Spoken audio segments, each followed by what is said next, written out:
Bonjour Claire, bonjour David. Alors David, tu peux nous expliquer pourquoi on est à cet endroit aujourd'hui?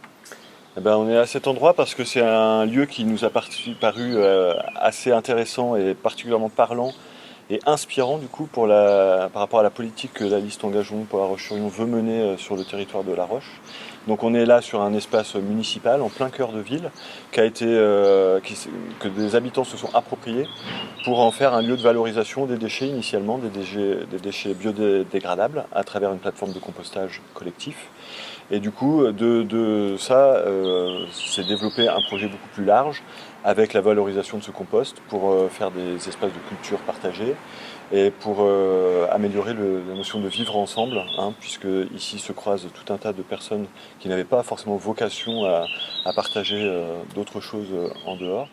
Là, cet endroit, il est porté par des habitants, mais l'idée c'est que la ville s'implique beaucoup plus, et donc est arrivée cette idée de ferme municipale qui serait aussi un lieu donc, pédagogique sur l'agriculture en ville, la préservation de l'environnement, mais aussi un lieu de production, donc typiquement potager, fruitier, en plantant, mais aussi en développant et en entretenant des vergers qui sont déjà existants en fait un petit peu partout en ville.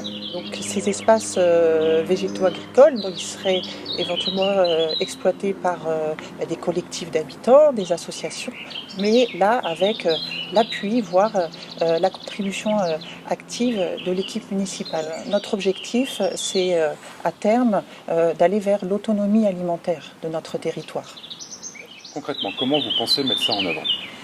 Ça passera par une conversion agricole du territoire, déjà avec une politique ambitieuse de préservation des terres agricoles, mais aussi en travaillant de concert avec les producteurs locaux déjà existants, en les soutenant, les accompagnant, accompagner des installations, accompagner la transformation en bio de ceux qui n'y sont pas, en contractualisant avec eux pour sécuriser leur production. Nous utiliserons aussi le levier de la commande publique en y insérant des clauses sociales et environnementales.